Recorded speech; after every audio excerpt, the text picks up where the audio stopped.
Vamos então para a terça-feira, a lição do Getsemane. Eu tenho, irmãos, considerado este momento do Getsemane, e é uma das cenas que mais falam ao meu coração. Para mim, é a cena em que Jesus está mais próximo de ser verdadeiramente igual a qualquer um de nós em sua humanidade, e ele foi de fato. Me parece que Jesus nunca demonstrou tanto a sua humanidade como nesta hora do Getsemane. E eu quero aqui destacar um aspecto que está aqui no verso 32, e eu vou pedir que a produção então coloque o texto e com seus caracteres, dizendo que depois então eles foram para o Getsemane, e ali assentando-se, ele disse que ficassem ali enquanto ele ia um pouco mais adiante. E agora sim o verso, e levando consigo a Pedro, Tiago e João, começou a sentir-se tomado de pavor e angústia. Este verso me toca muito o coração. Imagine o Salvador, o Redentor, o Criador do Universo, tomado de pavor e angústia. Foi exatamente isso que Jesus sentiu. A hora final do sacrifício havia chegado. A sua humanidade temia diante da cruz, tendia a recuar, e Satanás utilizava-se de todos os seus recursos para afastar Jesus da cruz. Mas Jesus havia vindo a esse mundo especialmente para esse momento. E nesta hora, Jesus sentiu necessidade de entregar-se sem reservas diante do Pai. E ele chama Pedro, Tiago e João, chamou as pessoas mais próximas, 3 dos seus discípulos mais próximos, e aqui mais uma vez nos é apresentado esta carência humana de Jesus de ter próximo a si, próximo a ele, aquelas pessoas que mais de perto o haviam acompanhado no seu ministério, e ele contava naquele momento com atenção, com a amizade, mas eles não conseguiram vigiar e orar ao lado de Jesus. Seus olhos estavam carregados.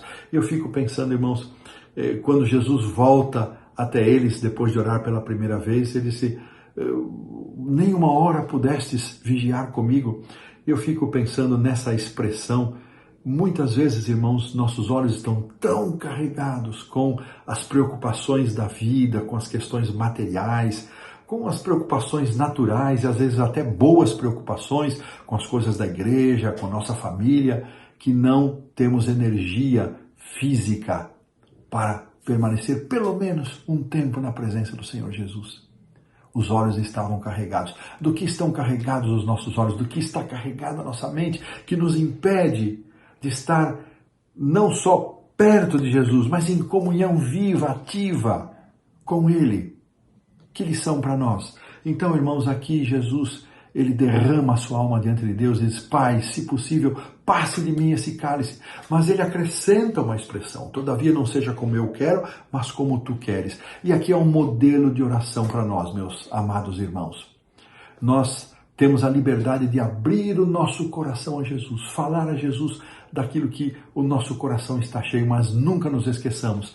Temos o direito de pedir aquilo que entendemos que devemos pedir ao Senhor, mas nunca nos esqueçamos de acrescentar: todavia não seja como eu quero, mas como tu queres. Que não se faça a minha vontade, mas a tua vontade. Será que nós estamos dispostos, meus irmãos, a abrir mão da nossa vontade para que em nossa vida se cumpra a manifestação da vontade do Pai, da vontade de Deus em nossa vida? Às vezes nós também vamos num outro extremo. Queremos um aval de Deus para determinadas coisas que queremos fazer, para que se nada der certo, então, mas eu orei, eu busquei. Não adianta nós orarmos para dourar a pílula e ao final das contas, olha, eu orei e não deu certo. Nós temos que orar buscando do Senhor a manifestação da sua vontade. Primeiro, Deus se revela a nós nas Sagradas Escrituras. Muito da sua vontade já está revelado aí. Não adianta eu buscar uma manifestação da vontade de Deus se eu estou querendo ouvir dele algo que não está em harmonia com as Escrituras. Mas Deus, além das Escrituras, ele também nos fala por meio de servos consagrados.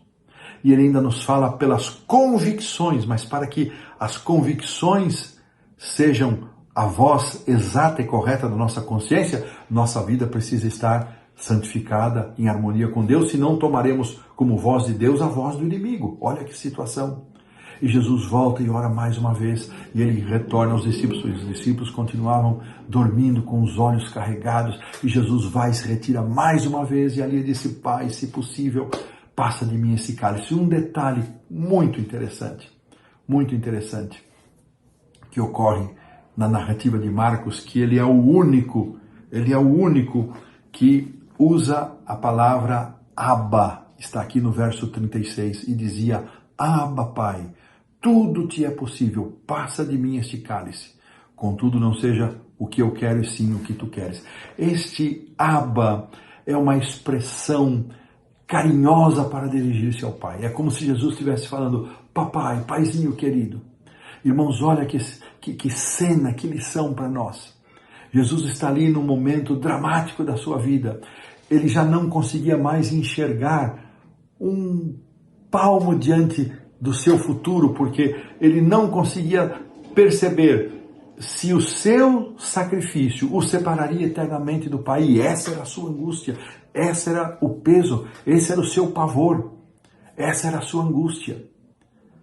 E mesmo sem enxergar nada à sua frente, ele dirige-se a Deus dizendo: Paizinho, papai querido. Irmãos, que lição para nós. Muitas vezes nós não temos um discernimento daquilo que está à nossa frente. Não recebemos de Deus uma manifestação clara. Deus não se manifestou claramente ao Filho nesse momento. Jesus orou pedindo para que o cálice dele fosse afastado, e a resposta de Deus a Jesus veio na forma de uma cruz. E mesmo assim ele continuou dizendo: Paizinho, papai querido. Lucas menciona que veio um anjo e o confortava. Gotas, Lucas também menciona que gotas, grandes gotas de sangue desceram da sua testa, molhando o chão. Que cena impressionante. E depois então que Jesus chega ao extremo da sua agonia, Lucas também menciona que veio um anjo para confortá-lo. Irmãos, muitas vezes nós vamos à presença de Deus, buscamos uma resposta, não temos aquilo que desejávamos, mas Deus não nos abandona. De alguma forma Deus sinaliza que Ele está conosco, Ele está ao nosso lado. Mesmo que Ele não nos retire do caminho da cruz, Ele manifesta o seu amor para conosco, Ele manifesta o seu carinho, o seu amparo, e foi o que aconteceu com Jesus. Isso serve de lição para nós. Sabe, queridos irmãos, Jesus no Getsemane, Ele desceu às mais remotas profundezas da experiência humana para que não houvesse abismo pelo qual nós tenhamos que passar, pelo que Ele mesmo não tivesse já passado. Que lição! E por fim, irmãos, no Getsemane, Jesus nos ensina a aceitar aquilo que não podemos compreender. Em nossa vida, em nossa caminhada, nós vamos colecionando perguntas sem respostas. Pense na sua vida. Quantas perguntas sem respostas? Eu já tenho algumas sem respostas. Mas quando vem o desespero pela resposta, olhamos para Jesus no Getsemane e aprendemos a lição. Jesus aprendeu a aceitar aquilo que ele não podia compreender. Há alguma coisa na sua vida que você não tem resposta, não consegue compreender? Olhe para Jesus no Getsemane.